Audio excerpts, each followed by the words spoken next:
So I learned this week, it was a couple of years before I was born, my dad bought a pinball machine. It was a soccer pinball machine. It was really cool. By the time I was old enough to play it, it was very broken. I don't know what was broken, but it was broken. And every year for my dad's birthday, the plan was we were going to find somebody to come and fix the pinball machine. And then a couple years later, the pinball machine was in my dad's office and it just became another place for files to be stacked on top of. But we knew that the pinball machine was there, and someday we would fix it. That was when I was like 7 or 8. I'm older than that now. And we went back to Rochester this week, and the pinball machine was fixed. And like actually fixed, not like it was actually fixed. And because I am a good, kind, and gracious father, I let my children play first. I've been waiting for decades to play. They said they've been waiting their whole life. I said that didn't count. They also happened to be faster down the stairs to the basement than I was, but I was gracious enough to let them play. Henry was a whiz. Benjamin set a new family record. It happened to break after Benjamin set that record, so I did not get another turn to play. But we are all very eager for our next Rochester trip because the pinball guy came to fix it right after we left. It was this sweet moment of family and connection and legacy, like bouncing my kids on my knees and playing the games that I dreamed about when I was a kid. The other thing that happened in Rochester when we were there, of the many things, was my family had another experience of the generational trauma that I have inflicted upon my children by turning them into fans of the Buffalo Bills. If you're not aware, they're a football team whose primary purpose in the world is to bring hope and then dash it to pieces. I would say this is another sermon for another time, but I think being a Bills fan is the most Jewish thing. It is constantly clinging to hope, knowing that we may never reach the promised land, and nonetheless, whenever there is hope, we hold it very tightly. This time that we were back in my hometown, whenever we go, it's nostalgia, it's sweetness, it's memories, it's history, it's legacy. And because I'm a rabbi and it's a terminal condition of my occupation, can't help but notice it in the Parsha too. Right? This week, Joseph bounces Ephraim and Manasseh on his knees, his 2 children, and he brings them to Jacob for a moment of legacy and blessing. It's a moment that looks very similar to moments we've seen before in Genesis. There's an aging father who can't see so well, and it's a moment to bless the next generation. Joseph puts the elder child, Manasseh, by dad's right hand, and the younger child, Ephraim, by dad's left hand, for the blessing. And Jacob, in that moment, makes the choice to cross his hands and bless Ephraim, the younger, with his right, and Manasseh, the older, with his left. In the past, in Genesis, the way that legacy and blessing were transmitted from generation to generation was, we'll say, fraught. Right? Abraham's first child, Ishmael, and his mother Hagar are banished, and family conflict and fear. Isaac is the son of Abraham, who's to inherit, is almost sacrificed.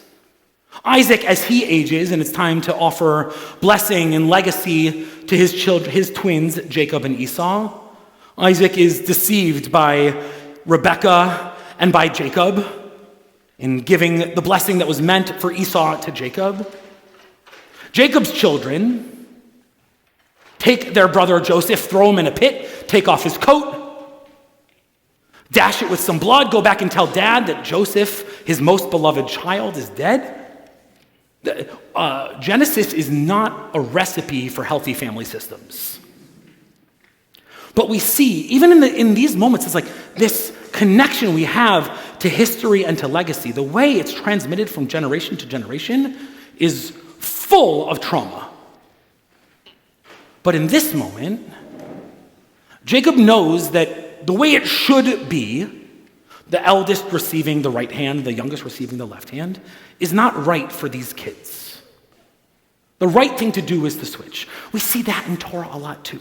Often the younger supplants the older. Don't tell my brother. That was a joke. He's younger than I am. He's not watching, but my mom might be. Hi, Mom. And often the younger supplants the older. Very Jewish story. The one who's seen as more lowly, without power, without agency, is the one who ultimately ought to inherit and lead.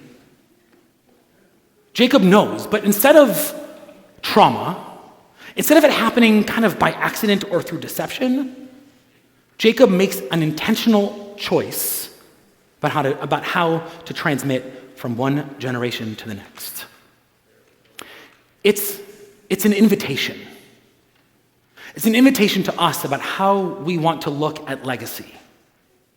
If we want legacy, what we pass on to happen, by accident, or through a hard moment that's not who we really know we are called and ought to be, or when it's time for the words of blessing.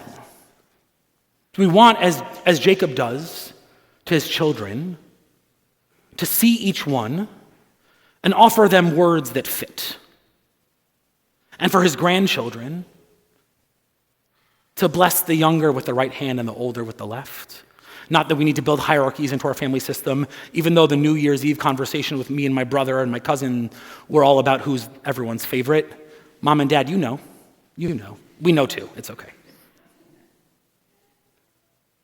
But to take this moment too, take the moments of transmitting legacy and blessing and history and the things that we have inherited that we want to pass on to the next, and to do it on purpose.